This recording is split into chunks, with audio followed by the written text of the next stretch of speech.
Bonsoir et bienvenue sur le plateau de votre émission sur la Bapalabre.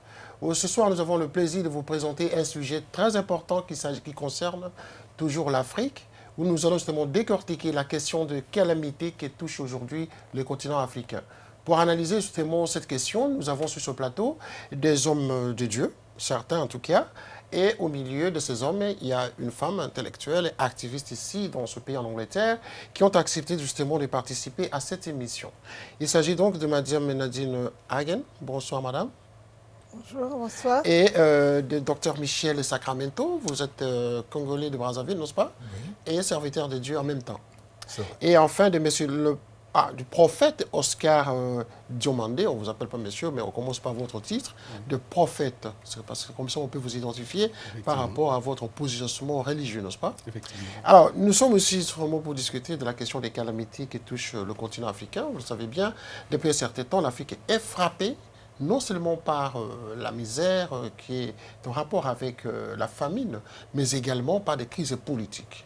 On a vu récemment, à travers l'Afrique, des chefs d'État se faire déboulonner par l'Occident, par les forces internationales.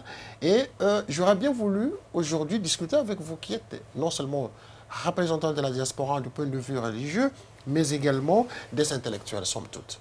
Alors, j'aurais bien voulu justement voir avec vous, avant de voir des images qui vont suivre sur ces chefs d'État justement qui ont été victimes cette année, avec vous en tout cas, voir comment vous percevez cette situation qui a touché l'Afrique cette année.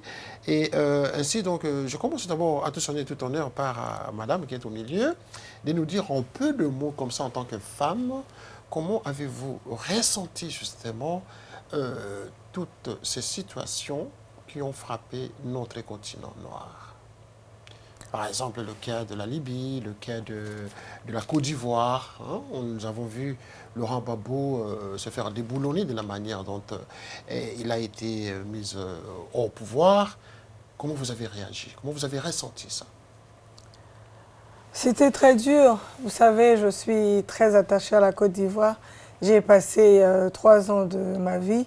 J'ai étudié en Côte d'Ivoire et j'ai gardé de très bons rapports avec mes frères ivoiriens, je vais les appeler comme ça. Et la Côte d'Ivoire, c'était ce pays extraordinaire pour moi. C'était un pays de rêve, c'était un pays différent de mon pays, le Cameroun. Et croyez-moi, j'en souffre encore. Vous en souffrez encore parce que ça vous touchait vraiment le cœur, quoi. J'en souffre encore. Alors, docteur Michel Sacramento, votre réaction spontanée? J'ai été touché comme tout Africain, tout particulièrement parce que le président Laurent Gbagbo représente aujourd'hui une figure de résistance et de nationalisme en Afrique. Il est un modèle que beaucoup de gens ont admiré et j'ai été vraiment blessé de voir la manière dont il a été mise hors du pouvoir. Mais ça pose plusieurs questions. Ça pose la question de la place des institutions du pays et leur fonctionnement. Ça cause le problème aussi de l'intérêt renouvelé que les pays occidentaux, en particulier, mais d'autres pays aussi, ont pour l'Afrique. À mon avis, les choses ne se passent pas sans raison. Il doit y avoir de bonnes raisons pour lesquelles nous voyons aujourd'hui une résurgence de l'influence de ces pays, des ex-colonies, mais aussi récemment de la Chine, de l'Inde, qui ont des intérêts de plus en plus marquants en Afrique. D'accord. On va parler justement de la deuxième partie de cette émission, hein, l'implication de ces forces extérieures, c'est-à-dire des multinationales qui veulent justement, coûte que coûte, rentrer en Afrique. Alors, mais je vais faire le tour de table, en tout cas, avec le prophète Oscar, vous qui êtes ivoirien, n'est-ce pas? Oui, et comment vous réagissez justement, non seulement par rapport à la Côte d'Ivoire, mais aussi l'Afrique en général, hein. C'est le thème, en tout cas, de ce soir. Comment vous réagissez justement par rapport à tout ce qui a frappé l'Afrique depuis le début de l'année? Depuis le début de l'année, le cas de la Côte d'Ivoire est, effectivement, en tant qu'Ivoirien, je pense que ce qui s'est passé en Côte d'Ivoire est en train de nous montrer des choses qui ont commencé ou qui se font en Afrique, qui n'étaient pas encore peut-être visibles comme ça a été le cas en Côte d'Ivoire, mais ça révèle aux yeux du monde les réalités de ce que l'Afrique vit, de ce que les autorités africaines représentent aux yeux de l'extérieur. Ça montre qu'en Afrique, nos leaders doivent être de véritables leaders africains, ou je dirais de véritables patriotes. Le cas de la Côte d'Ivoire, c'est très triste. Je suis ivoirien, j'étais en Côte d'Ivoire pendant le premier tour des élections.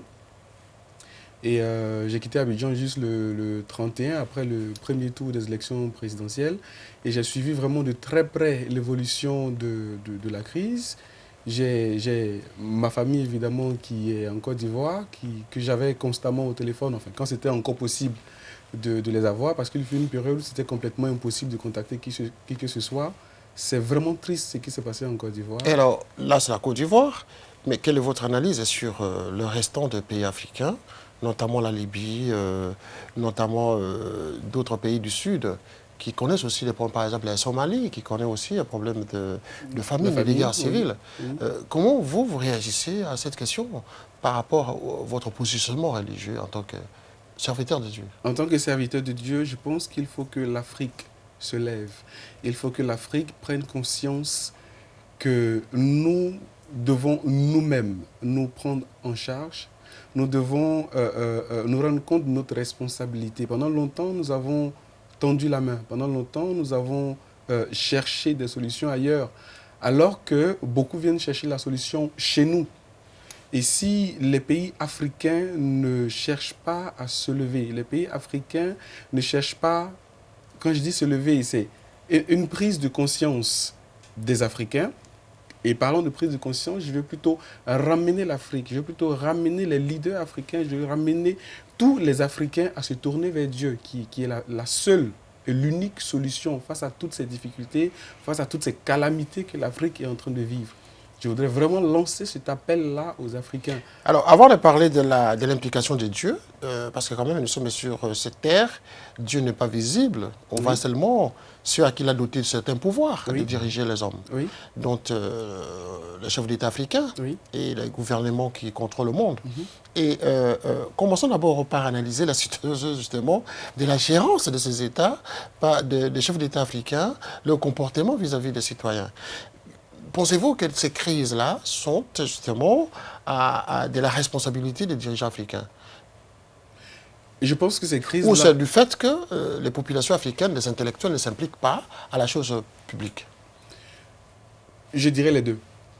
Cette crise est du fait des leaders africains. Je veux dire, chaque pays, les leaders de chaque pays ont leur grande part par rapport à cette crise. Et effectivement, les intellectuels africains, donc ils ne sont pas forcément des leaders politiques qui sont soit au pouvoir ou à la gestion du pays, mais également les intellectuels africains, des gens, des Africains qui sont même à l'extérieur, qui ont du potentiel, qui sont capables de pouvoir faire avancer l'Afrique, de pouvoir faire avancer leur pays. Chacun doit jouer sa contribution, tout comme également l'Église doit jouer sa contribution dans chaque pays africain. Dans l'histoire de l'Afrique, dans le développement de l'Afrique, l'Église doit apporter sa part. L'Église doit jouer sa partition afin que ces crises-là puissent... L'Église va jouer si seulement si les gens croyaient au message divin. L'Église va jouer... Parce que tout le monde croit à votre Dieu. Parce que ça dépend de quel Dieu il s'agit. Effectivement, tout le monde ne croit pas, comme vous dites, en notre Dieu, au Seigneur Jésus-Christ de Nazareth, au Dieu que... Le Dieu peut être un autre. Le Dieu qui pourrait changer les choses en Afrique, qui pourrait aider. Dieu peut être les forces visibles, dont les humains, les forces humaines, peuvent constituer une force pour changer, que d'attendre un Dieu qu'on ne voit pas. Vous m'amenez sur un terrain que j'aime bien. Dieu, pour moi, Dieu se démontre. Dieu se démontre. Dieu se démontre. Oui. Par les actes, il se démontre par la puissance, il te démontre de manière pratique. Si quelqu'un vient avec un Dieu, je respecte cela. Je viens avec le Dieu que moi je connais. Et maintenant, on cherche une solution tous les deux. On veut apporter une solution. Dans ce cas, on va prier. Ça me rappelle le cas du prophète Élie devant les prophètes de Baal. Chacun vantait son Dieu comme étant le bon, comme étant le meilleur. Et sur place, Élie a, je veux dire, challengé, défié les prophètes de Baal face à la situation. On verra d'entre celui que vous envoyez et celui dont moi je parle, qui est Dieu. Et donc, si l'Église qui sert Dieu, si l'Église qui a, je veux dire, le vrai Dieu, qui a la puissance de Dieu avec elle, vient jouer sa partition, Dieu, on ne va pas, comme je l'ai dit, juste se focaliser sur l'aspect parole. On va parler, mais il faut qu'il agisse. Donc l'absence de Dieu explique aujourd'hui les calamités que nous connaissons en Afrique. L'absence de Dieu... Alors que ce sont les Africains, aujourd'hui, on remarque qu'ils prient dans tous les sens et en tout lieu. Les Africains plient beaucoup plus, Et même pourtant, en Europe. Et pourtant, ils sont plus victimes aujourd'hui.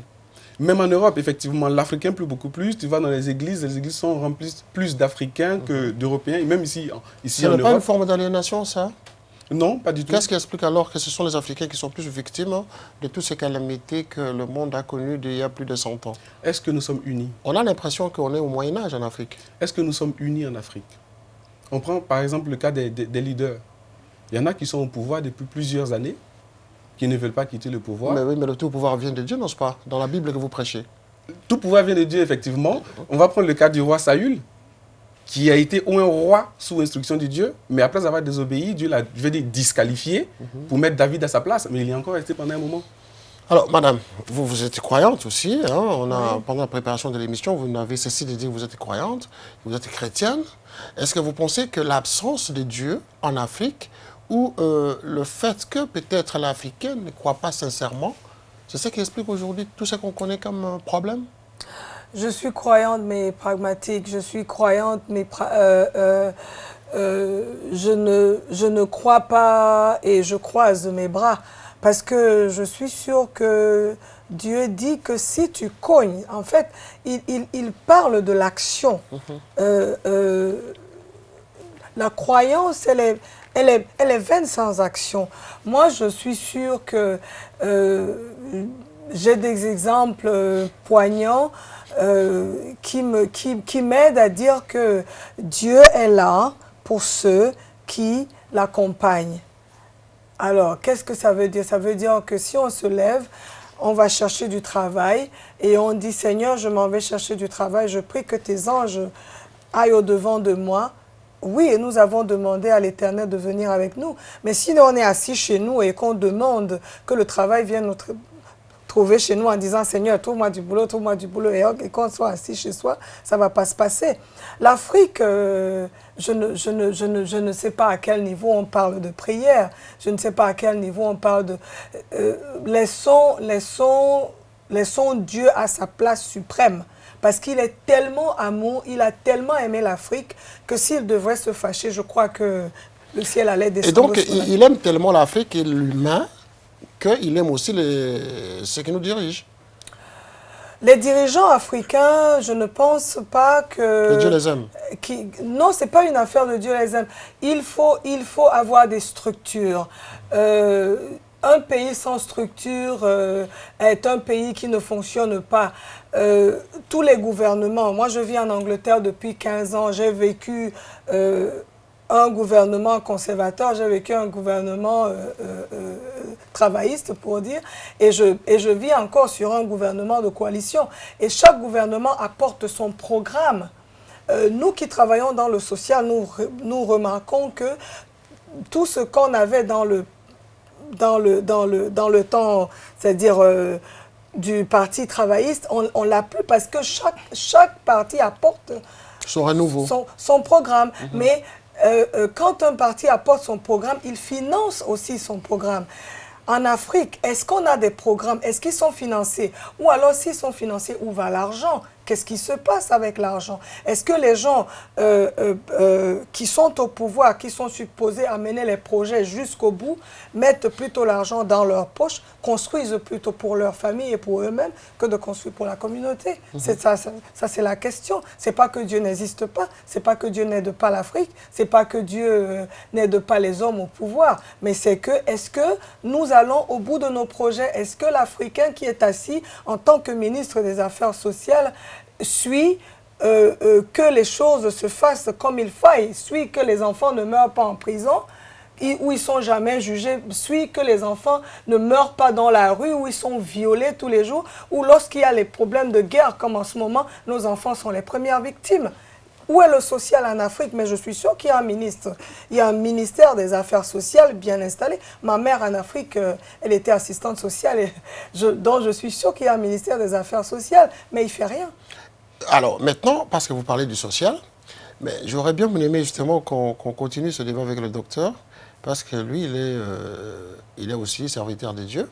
Parce que moi, j'insiste sur cet aspect, hein, parce que vous êtes sur le plateau justement pour nous apporter votre idée, des propositions en tout cas, émanant de Dieu que vous servez. Il ne suffit pas seulement de prêcher dans les églises, mais quel est le message en tout cas?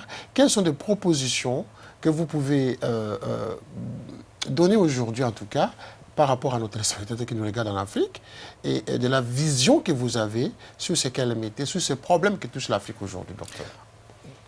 Nous pourrons commencer par le social, pour paraphraser ma collègue à côté. Je pense que en Afrique, l'Église a un rôle crucial pour initier un développement du social dans la communauté. Je crois vraiment que l'Église a les éléments et a le système en place qui puisse faciliter cette prise de conscience de la... Depuis l'arrivée du christianisme en Afrique, oui. Parce qu'on parle du christianisme, oui. Le social a toujours été la cheville de bataille de l'Église. C'est parce que il manque le trait d'union entre l'enseignement de la foi et sa practicalité, comme ma collègue disait tout à l'heure. En fait, le terme foi, si je le prends dans l'Ancien Testament, c'est bata. Bata ne signifie pas simplement une foi naïve. En fait, c'est la conviction qu'il y a un être supérieur et qu'il y a une solution qui est déjà définie, même si on n'a pas encore accès à cette connaissance. Bata, donc, a un côté pratique, ce qui fait que quand on exerce la foi, on a toujours en vue une solution qui va éventuellement émerger au travers de nos recherches, au travers de notre travail, de notre effort. Donc, la Bible n'est pas contre la science. La science fait partie, je dirais, un prolongement de la foi. Parce que ce terme a perdu son sens. Et en Afrique, nous avons besoin de retrouver ce terme. D'accord, rentrons dans le débat prophète, docteur. C'est ça, docteur. Et quelles sont les solutions bibliques dans cette histoire de crise en Afrique? Alors, je disais donc, pour commencer, avec le social... Le social, on a toujours connu le social en Afrique, en tout cas, avec l'Église. Mais on a l'impression qu'aujourd'hui, l'Église s'est coalisée avec les politiques. Et puis finalement, les serviteurs de Dieu commencent à faire le jeu des politiques. Malheureusement, alors que l'Église a pour mission d'éduquer, et donc d'éduquer, ça signifie de donner l'opportunité à ses membres d'apprendre à analyser les situations, à faire des choix éduqués, de manière à ce que le politique et le social et leur foi puissent marcher ensemble. Malheureusement, quand une église prend parti, elle perd cette chance, cette opportunité. J'aimerais qu'on décortique ici deux aspects, l'aspect politique et économique. Parce que vous avez parlé du social, c'est déjà compris en tout cas dans l'entendement de beaucoup de gens, qu'il faut commencer par le social, que l'Église devrait s'impliquer, n'est-ce pas, pour que le social soit développé et mis en valeur. Mais maintenant, sur le point de vue politique, qu'est-ce que l'Église préconise, prophète? Sur le point politique, il faut que l'Église joue le rôle qu'elle doit jouer dans chaque pays, lequel? Partout. Passons au rôle, lequel? L'Église doit, et j'insiste dessus, l'Église doit et ne doit pas avoir peur de montrer la vérité. Et à chaque fois que l'Église veut montrer la vérité, elle se fait massacrer par l'autorité politique. Vous le savez? L'Église se fait massacrer par l'autorité politique. Et si, à partir de ce moment-là, l'Église commence à avoir peur, c'est que l'Église n'est plus en train de jouer son rôle. Et lorsque l'Église a peur, c'est-à-dire que les Juifs commencent à jouer le jeu de politique. L'Église commence à jouer le jeu de politique et ça ne devrait pas. Nous sommes là pour que la vérité, nous sommes là pour que la volonté de Dieu se fasse. Alors, et on ne va pas être accepté par tout le monde. Par on sera rapport à combattu. Il faut par qu'on rapport soit à ça, prêt c'est à cela. théorique, prophète. Oui. Vous qui êtes ivoirien, lorsque vous voyez la situation de la Libye, par exemple, Oui. Kadhafi s'est fait arrêter, c'est un homme qui a fait 42 ans au pouvoir, Mhm. et qui s'est fait arrêter, qui durcit son cœur, mais qui accepte de mourir. Mhm. Comment vous pouvez interpréter ça, bibliquement? Ça me ramenait à Pharaon, devant qui Moïse est allé pour dire, Dieu me dit, laisse mon peuple aller, parce que ce peuple-là doit me servir. Pharaon a résisté, il a endurci son cœur pendant plusieurs moments, mais Moïse, pour autant, n'a pas baissé les bras devant la dureté de cœur de Pharaon.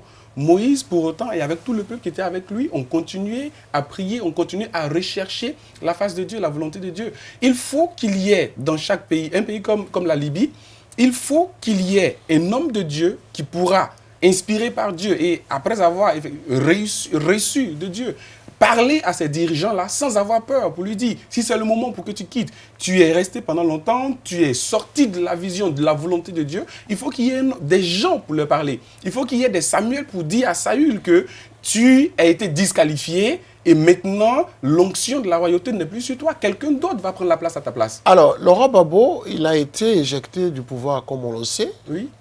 Lorsqu'on voit ces images, bibliquement, c'est quoi? C'est quelqu'un qui a Dieu sur le cœur aussi? Non. Le cas de Laurent Gbagbo, et nous étions en train d'en parler tout à l'heure, il y a eu union, il y a eu unité. Je ne sais pas si je vais dire l'opinion internationale ou bien l'Occident, l'extérieur, s'est uni. Ils se sont unis pour venir contre le pouvoir de Laurent Gbagbo. Le problème que nous devons comprendre, c'est que l'Église en Côte d'Ivoire, ou l'Église de manière générale, a besoin de se retrouver dans cette unité. Quand nous lisons par exemple Genèse chapitre 11, la Bible nous montre la force et la puissance de l'unité. Elle dit que ce peuple-là qui était en train de construire la tour de Babel était uni. Ils avaient une même pensée, ils pensaient une chose, ils voulaient une chose, ils étaient tous d'accord pour atteindre un seul but. Et là, il a fallu une intervention divine extérieure pour pouvoir les empêcher. Quand il y a union véritable, quand les gens veulent quelque chose véritablement, il est difficile, je dirais impossible de les arrêter. Si l'Église en Côte d'Ivoire s'était unie comme une seule personne, comme un seul homme, voulant que la volonté de Dieu se fasse, pas que la volonté d'un homme, parce que les chrétiens, les hommes de Dieu sont aussi rentrés dans la politique. Que la volonté de Dieu se fasse. Que personne, qu'aucun ennemi extérieur ne vienne avoir force sur la Côte d'Ivoire. S'il y avait eu cette unité-là, Dieu allait agir contre la force de l'unité extérieure qui vient. Alors, vous pensez finalement que c'était injuste le cas de Gbagbo? Tout le monde sait que c'était injuste. Et donc, Gbagbo avait gagné les élections, pour parler clairement.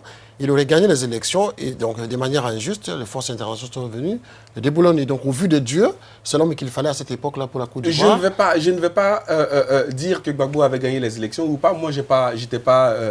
spirituellement, dans la parce que commission. vous tenez la Bible là. L'interprétation que la Bible fait de cette situation, vous avez dit tout à l'heure que c'est injuste, les forces internationales sont arrivées et tout ça. Mais bon, maintenant, bibliquement, vous vous dites finalement, la Côte d'Ivoire a été manipulée. La Côte d'Ivoire a été manipulée. Les intellectuels, en même temps, les politiques aussi. Voilà. Et les religieux qui étaient sur place. Les religions ont été manipulées, tout le monde a été manipulé. En ce qui concerne, Gbagbo a gagné les élections, Gbagbo n'a pas gagné les élections. Ce que je veux dire, c'est que tu ne viens pas de l'extérieur et tu viens faire ta loi dans un pays, dans un territoire. Tu ne viens pas de l'extérieur et tu viens imposer tes choses, imposer quelqu'un. Les Ivoiriens auraient dû eux-mêmes décider du sort de la Côte d'Ivoire. Les Ivoiriens, les intellectuels, il y a beaucoup d'intellectuels en Côte d'Ivoire, il y a beaucoup d'hommes de Dieu en Côte d'Ivoire. Si les Ivoiriens s'étaient unis tous, je vais même dire si l'Afrique s'était unie pour dire les problèmes que nous traversons sont des problèmes africains, nous allons les régler entre nous, avec une force, une unité qui comme il faut, personne ne serait venu de l'extérieur pour venir faire ce qu'ils ont fait en Côte d'Ivoire. Et donc, en quelque sorte, Dieu était absent. Dieu n'était pas absent. Eh oui. Non, je ne vais pas dire que Dieu était absent. Oui, mais comme je viens de le dire, il y a eu une union quelque part. Il voulait une seule chose, enlever celui qui est là. Mais Dieu est absent parce qu'il n'a pas agi. Qu'il soit légal en faveur de ceux ou qui qu'il ne soit pas légal, il y a eu union. Et comme je dis, l'union a une force. Peu importe le but pour lequel il y a eu cette union. Comme je l'ai dit dans Genèse chapitre 11, ils s'étaient unis pour une chose qui ne touchait pas le cœur, qui n'était pas en faveur de Dieu. Si en Côte d'Ivoire, on s'était tous unis pour dire il faut que ça se soit empêché, si toute la Côte d'Ivoire était unie de manière véritable, si l'Église était soudée de manière véritable pour prier, alors on aurait donné une plus grande plateforme à Dieu d'agir contre cette union. Parce que c'est une union qui arrive, mais s'il n'y a pas union... Mais c'est l'union des hommes. Il n'est pas plus forte que l'union... L'union des hommes de Dieu. L'union des hommes de Dieu. Oui, mais- L'union de l'Église. Oui. L'union de Qui l'Église. n'a pas joué Des le gens jeu qui de sont en train de développement. crier à Dieu, qui sont en train de prier à Dieu C'est que- dans une unité véritable. Ça donne plus de plateforme à Dieu pour pouvoir agir. D'accord. Madame, votre réaction? Alors, moi, je réagis en disant que le pouvoir, c'est une chose qui s'accompagne de l'argent, des relations. Notre Afrique n'est pas encore indépendante. Vous savez, lorsqu'on dit que quelqu'un peut librement se détacher d'une situation, il se détache parce qu'il a les moyens de se détacher de cette situation. Et notre Afrique n'est pas en mesure de se détacher. Et dans les études, je ne suis pas une experte, mais ce que j'étudie aujourd'hui, qu'est-ce que je comprends? Je comprends que le pouvoir s'attache des relations. Pour avoir un certain pouvoir, il faut connaître des gens. Et quand on connaît des gens, ça s'accompagne avec de l'argent. Quand on a l'argent, on peut changer le monde. Ce qui se passe, c'est que nous avons une situation en Afrique où on dépend toujours. On dépend toujours, on a toujours besoin de recevoir de l'aide de l'extérieur. Alors, quand quelqu'un me dit que, comme le frère dit, que si on se réunit, oui, l'Église va se réunir, l'Église n'a pas d'argent, l'Église n'a pas de pouvoir. D'accord? Nous parlons de politique. Quand on parle de politique, il faut comprendre que il faut être connecté. Qui va acheter vos produits? Qui va vous prêter de l'argent? Qui va vous construire de ceci? Qui va faire cela? C'est ça la politique. Et c'est la raison pour laquelle vous vous référez aux grandes puissances, à ceux qui ont Oui, plus de moyens. ceux qui ont les pour moyens, vous aider. ceux D'où qui la ont les dépendance moyens continue. viennent ensemble et ce qui se passe, c'est que Laurent Gbagbo n'est pas assez fort, il n'a pas assez de relations, il n'est pas assez connecté et voilà. Et voilà pourquoi, justement, nous avons fait venir la diaspora que vous êtes pour pouvoir donner votre vision et apporter des propositions. Avant d'arriver à ces propositions, je vais passer au docteur Sacramento, avant de prendre le nom d'intervenant qui est au téléphone, pour conclure justement cette première partie de l'émission par rapport à l'implication de Dieu dans tous ces pays africains où il y a ces calamités. Est-ce que Dieu sera-t-il responsable? Nous avons des dirigeants en Afrique qui sont supposés s'occuper de l'intérêt supérieur de la nation. Nous avons dans la Bible le même principe. Nous le trouvons dans le Nouveau Testament. Paul qui enseigne aux chrétiens de se soumettre les uns les autres et de se soumettre à Dieu. Nous avons là un modèle que nous pourrions suivre et nous pourrions pratiquer dans l'Église, afin que l'Église soit maintenant le modèle qui va influencer la société. Malheureusement, nous ne le faisons pas. Nous n'aimons pas nous soumettre réellement les uns les autres. C'est un peu ce qu'on appelle checks and balances. Quand le pasteur de l'Église ne prend pas les précautions qu'il faut et se retrouve dans des relations inappropriées parce que, en fait, personne autour de lui ne lui a donné cette couverture, n'a pas suivi les choses. Quand nous ne nous donnons pas les outils dans l'Église d'exercer ce genre de contrôle et que nous fions à la bonne volonté et à la confiance que nous avons investie dans un homme de Dieu, nous courons le risque toujours des dérapages. Et pourtant, c'est là des exemples de modèles à suivre que si on les pratiquait de manière systématique, on aurait un système qui finalement aurait un impact dans la société. Je vous donne un exemple aussi. La Bible dit « Soumettez-vous à Dieu ». Donc, pour moi, Dieu est un modèle aussi de l'institution supérieure qu'est la nation, que sont les institutions alors qu'en nationales. même temps, la Bible dit toute autorité vient de Dieu. Et que toute autorité vient de Dieu. Donc, les autorités qui nous gouvernent sont dotées d'un pouvoir divin. Absolument. Et par conséquent, tout ce qu'ils font est acceptable. Leur fonction est dotée de l'autorité divine. ok? C'est-à-dire Dieu les préserve, Dieu les Et protège, donc- Dieu et seul donc- les illumine justement à nous gouverner de la manière dont ils le font. Bien sûr, mais Ah bon, c'est ça? ce que je veux dire, Quelle que soit la concentration des pouvoirs, toutes ces méthodes, c'est toujours dans la vision dotée par Dieu. c'est toujours dans la vision dotée par Dieu, selon que l'on continue à obéir aux règles que Manu, Dieu a instituées. Y compris la maltraitance des peuples. La maltraitance n'est pas ce que Dieu préconise. Ben oui, mais à partir de ce moment-là, cette autorité qui vient de Dieu n'a plus sa raison d'être. Mais l'autorité, c'est celle de garder un certain niveau d'ordre dans la société. Nous avons besoin de certaines autorités pour imposer les règles. Nous avons besoin des institutions pour veiller à ces règles, à la pratique de ces règles. Tous ces systèmes sont nécessaires et acceptés et voulus de Dieu. Nous avons ce système même dans Israël, le pays théocratique par excellence. Et pourtant, nous avons aujourd'hui dans notre société africaine des églises qui sont en train de faillir, de nous apporter le côté concret de ce que la Bible enseigne. Et parce que on disait tout à l'heure de pragmatisme, ma voisine ici parlait de pragmatisme. La Bible est très pragmatique. La Bible nous réclame de regarder les choses et de les appliquer de telle sorte qu'il y ait des solutions et des solutions qui peuvent venir de l'Église. Alors, on va parler justement des solutions et des propositions que vous pourrez préconiser en tout cas en tant qu'homme de Dieu et des solutions qui pourraient être envisagées à travers la Bible, n'est-ce pas? Mais avant d'y arriver, nous allons prendre notre intervenant qui nous appelle à partir de Paris. Il s'agit de prophète Mavinga Tsafuninga. Vous nous appelez de Paris, prophète. Voilà, vous êtes en direct justement sur cette émission, sous la Bapalabre Vox Africa, ici à partir de Londres. Professeur, bonsoir. Bonsoir.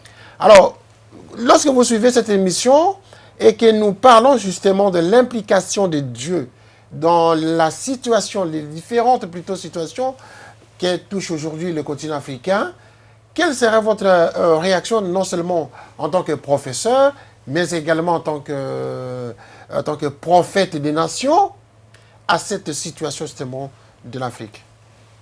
Oui, M. René Kitoko, merci beaucoup de m'avoir associé à votre émission.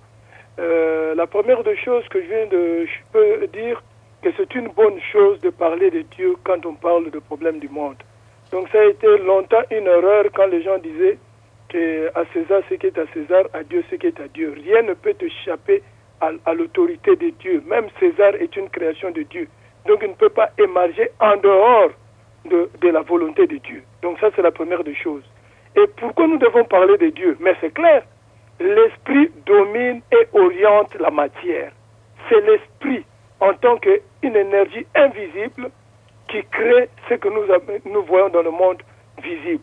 C'est d'abord, il faut partir de l'irréel, rêver l'irréel, et quand on a rêvé l'irréel, maintenant on se met au travail pour que l'irréel devienne le réel.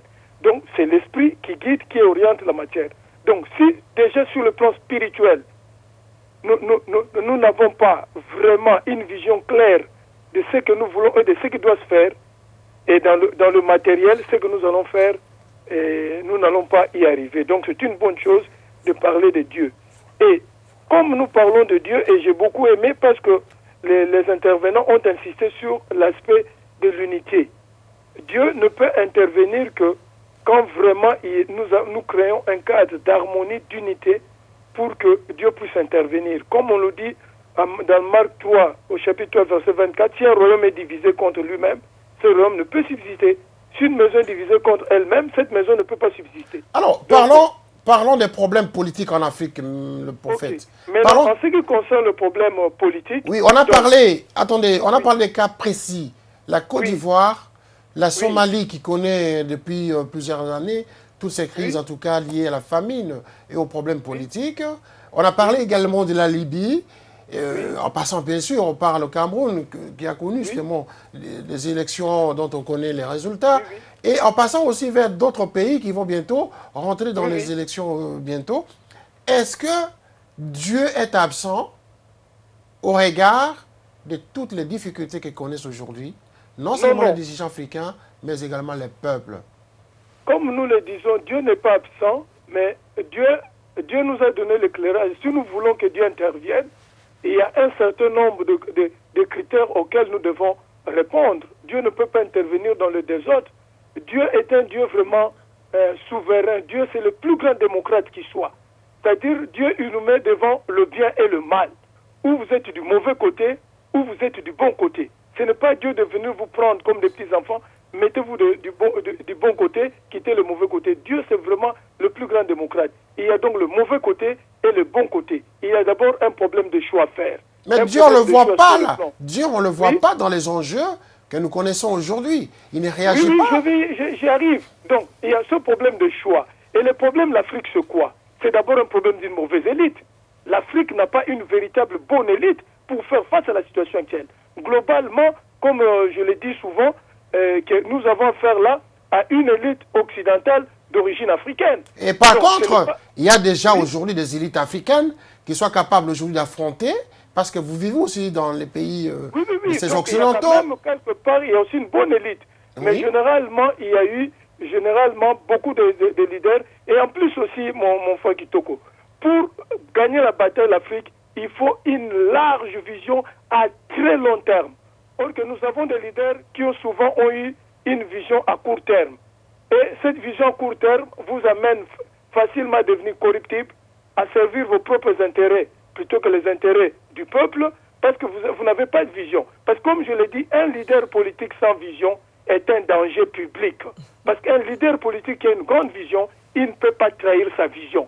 Il préférerait même mourir, mais il ne pourra jamais trahir sa vision. L'Afrique a besoin de grands leaders qui ont une grande vision, mais une vision à très long terme. Comme j'aime toujours répéter un proverbe chinois, si ton projet porte sur 1 an, plante du riz. S'il porte sur 10 ans, plante un arbre. S'il porte sur 100 ans, éduque les hommes. Nous avons un grand travail d'éducation et de culture à faire en Afrique pour que nous puissions nous en sortir. D'accord. Les moyens sont là. Et en plus aussi, tant que nous allons recopier le modèle occidental, l'Afrique ne s'en sortira jamais. Pourquoi l'Afrique ne pourra pas s'en sortir dans le modèle occidental? Parce que l'Occident utilise aujourd'hui un modèle que j'appelle injuste, je ne voudrais pas utiliser le mot barbare, de développement. Qu'est-ce qu'un modèle injuste et barbare de développement? Il faut prendre les matières premières de l'Afrique à un prix dérisoire. Donc l'Afrique a le statut d'un réservoir et d'un ustensile pour l'Occident. Donc l'Occident a développé un modèle de vie, un modèle de développement. Ce modèle fait que par la violence ou par la force, il doit acquérir nos ressources à un prix réduit. Donc si nous maintenant, nous nous mettons dans cette logique de ce même modèle, nous n'allons pas nous en sortir. Donc l'Afrique, il faut vraiment des visionnaires. Nous devons créer de nouvelles richesses, une nouvelle façon de vivre, une nouvelle façon de faire qui soit différente de l'Occident. Je vais vous poser une question, prophète. Oui. Lorsque vous parlez de visionnaires, l'Afrique a besoin de visionnaires, mais l'Afrique en avait eu déjà. Nous avons connu le cas de Kadhafi. Kadhafi était aussi un visionnaire africain. Comment vous interprétez la fin de Kadhafi bibliquement? Bon, vous savez, la fin de Kadhafi bibliquement, moi je donnerais seulement le Romains 8, 28. Toute chose concourt au bien de ceux qui aiment Dieu. Parce que comme Kadhafi, il avait aussi une bonne vision panafricaine, je pense que ce qui est arrivé en Côte d'Ivoire et en Afrique, ce sont des éléments qui sont en train d'amener les Africains à prendre vraiment conscience que s'ils ne se mettent pas des coups pour assumer leur destin, et l'Afrique aura des problèmes. C'est comme un de mes livres qui va sortir où je disais où l'Afrique est savante, où l'Afrique disparaîtra. Donc ce sont quand même des circonstances qui vont permettre aux Africains de se mettre debout pour se dire si nous ne nous mettons pas debout, et nous avons Dieu, il y a l'armée invisible qui est avec nous, mettons-nous du bon côté de Dieu et Dieu sera avec nous. D'accord. Ça ne signifie pas nécessairement un échec. D'accord. Nous allons revenir vers la fin de l'émission parce qu'on va bientôt terminer l'émission. Et garder la ligne en tout cas. Je vais continuer l'émission avec ceux qui sont sur le plateau pour réagir directement à votre point de vue. Alors, docteur, Dieu doit être au centre de tout, a-t-il affirmé tout à l'heure. Et quelles sont ici, en tout cas, les propositions que vous pouvez justement envisager concrètement en rapport, en connivence en tout cas avec la parole de Dieu pour que l'Afrique se développe et trouve une autre issue? Je veux référer à la parabole des mines.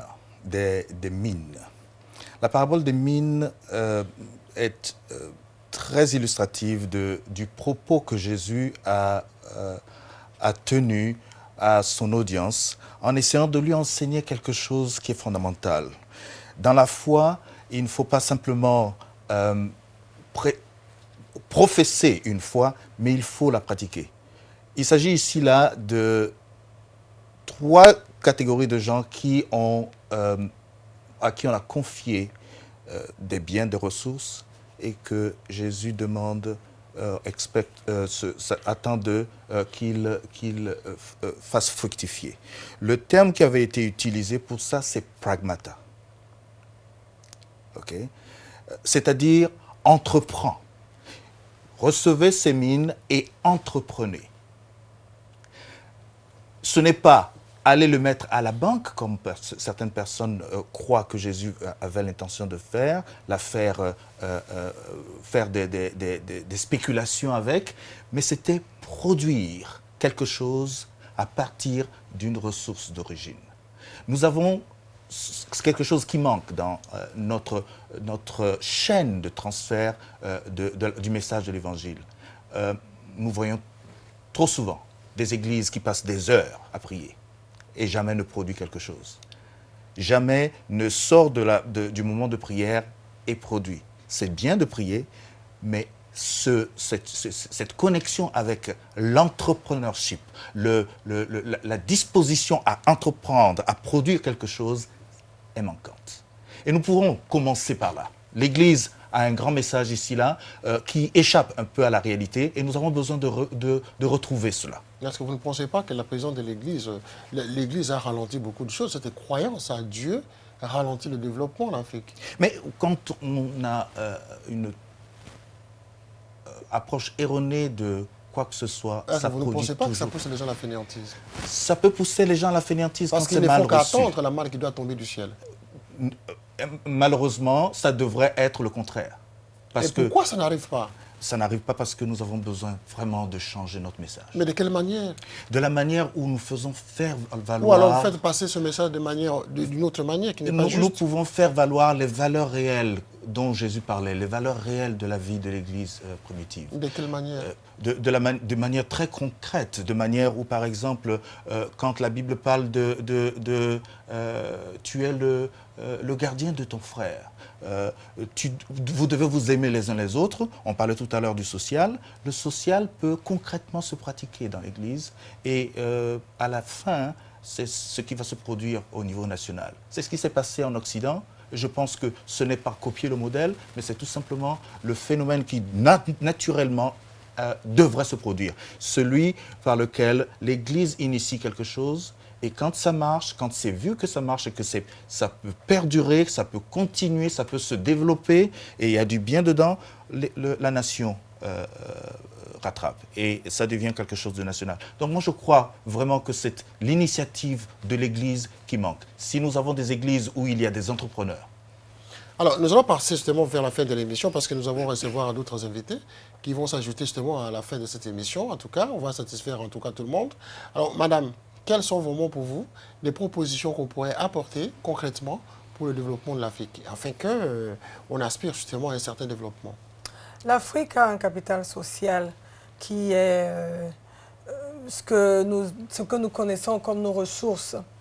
Et quelque chose d'autre que j'appelle capital social, c'est les hommes qui ont été à l'école. C'est des hommes qui sont au chômage, qui ont étudié.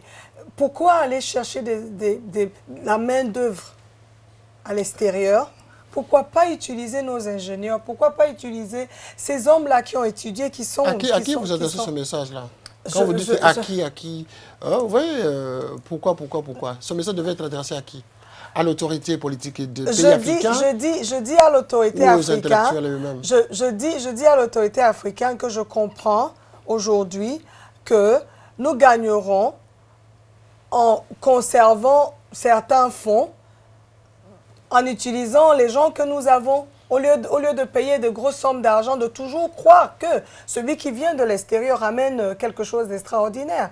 Nous avons des gens avec nous qui peuvent travailler. Nous avons tout en Afrique. On n'est pas obligé d'aller chercher la main-d'œuvre ailleurs. Les Chinois aujourd'hui font tout ce que les Africains faisaient. Chez moi, au Cameroun, ils vendent les beignets, mais la maman qui vendait les beignets pour ses enfants, elle n'a plus rien à faire. Elle ne peut plus parce que le marché est plein.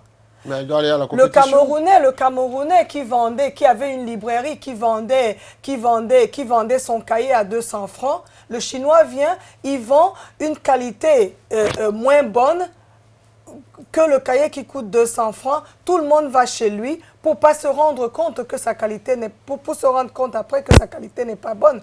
Il faut qu'on soit soudés, il faut qu'on reste chez nous, qu'on développe ce que nous avons. Nous avons vu des petits pays comme la Norvège. Mon mari est norvégien. Les Norvégiens se sont levés et ils ont construit avec ce qu'ils avaient. Aujourd'hui, ils sont parmi les plus riches. Et l'Afrique a le pétrole, l'Afrique a tout ce que ces pays européens ont. Qu'est-ce que vous préconisez, Je préconise qu'on reste chez nous. Et que vous rentriez aussi en Afrique avec votre mari pour aider l'Afrique à se développer aussi. Ben, je suis en train de travailler, je suis en train de me former pour pouvoir donner à l'Afrique ce que les experts européens. Je dis qu'on ne va pas capter, comme le professeur a dit tout à l'heure, on ne peut pas ramener ce que nous avons ici parce que nos valeurs sont différentes, nos besoins sont différents, nos valeurs sont différentes. On ne peut pas ramener le social de l'Europe au social de l'Afrique, mais nous pouvons adapter avec nos moyens et aider l'Afrique. On ne va pas couper la pauvreté comme un arbre parce que les racines resteront. Mais ce qu'on va faire, on va essayer, comme je dis, d'enlever les enfants dans la rue, de leur trouver un centre. C'est vrai, on ne va pas éradiquer la pauvreté en faisant cela. On peut donner un avenir à nos jeunes en leur apprenant de la maçonnerie ou de la menuiserie en prison. Nos enfants... les enfants en Europe, lorsqu'ils sont en prison, ils apprennent beaucoup de choses. Mais nos enfants en Afrique, ils n'apprennent rien. Ils sont tellement pauvres qu'ils ne peuvent même pas trouver un avocat pour les sortir de prison. D'accord, et à ce moment-là, Dieu devrait intervenir pour les aider. Alors, nous allons seulement terminer l'émission Prophète. Quelle est votre, en tout cas, analyse de tout ce que nous venons de dire tout à l'heure par rapport à l'implication que devrait avoir Dieu dans le développement? Parce que, en tout cas, à mon avis, je vois mal comment Dieu... qui est quelque part, n'agirait pas en tout cas pour aider l'Afrique qui sommeille. Dieu ne va pas ouvrir le ciel et descendre pour aider les Et hommes. pourtant, il devrait le faire. Dieu va passer par les hommes. Et pourtant, il devrait le faire. Même pour apporter le salut à l'humanité, il a fallu qu'il prenne la forme d'un être humain. Mais qui sont ces hommes? On ne les voit pas. C'est les hommes que Dieu s'est choisis Les vrais pour hommes. chaque nation. Les Des vrais hommes, des êtres humains, Oui. comme vous et moi. Je vais adresser un message aux leaders africains Qui vous suivent. qui nous suivent. Oui. C'est l'extérieur qui a besoin de l'Afrique. Parce que c'est chez nous qu'ils viennent chercher les ressources. Nous avons les ressources. Dieu a béni l'Afrique. Dieu a béni le sol africain. Dieu a béni le sous-sol africain. Si nous nous unissons, si nous prenons conscience que nous sommes riches, que nous avons ce dont les autres ont besoin, et que nous nous unissons, nous allons développer notre Afrique. Nous allons développer notre continent. D'accord. À l'Église, je vais dire ceci. Il ne faut pas qu'on ait peur de dire la vérité à qui que ce soit. Il ne faut pas qu'on ait peur que des gens nous maltraitent ou qu'ils nous fassent souffrir parce qu'on leur a dit la vérité. Vous serez capable d'aller dire à Ouattara, en le regardant dans les yeux, de réconcilier le peuple ivoirien et de libérer Laurent Gbagbo? La réconciliation ne peut pas être possible si on ne commence pas par la tête. Mais je vais revenir au docteur, en tout cas en 30 secondes, pour qu'on... Je crois que Dieu aimerait lever des leaders comme Moïse en Afrique, pour peu qu'ils aient la vision de quel est le centre d'intérêt du monde, où est-ce que c'est en train de se déplacer, et de savoir et de regarder autour d'eux qu'est-ce qui, demain, va rendre l'Afrique le centre du monde, de telle sorte qu'ils prennent le peuple hors de la pauvreté. Merci, madame. Alors, ce que moi je vais dire à l'Afrique, c'est que femmes, levez-vous, nous pouvons faire beaucoup de choses. Nous croyons, je crois fermement que la femme est l'avenir de l'Afrique. Moi, je vais dire à l'Église, nous avons le rôle, la mission de changer le monde. Jouons notre rôle dans la vérité, dans la droiture, dans la justice. Revenons à la parole. Et surtout, par-dessus tout, l'amour. Parce que si nous apportons et nous enseignons l'amour aux leaders africains, ils vont changer beaucoup de choses parce qu'eux-mêmes auront été transformés. Ainsi, je vous remercie d'avoir suivi Sous la Palabre de ce soir, consacré donc aux calamités que touche le continent africain, via donc la vision de la diaspora africaine. Merci et à très bientôt pour une nouvelle édition sur Vox Africa, votre chaîne préférée. Merci.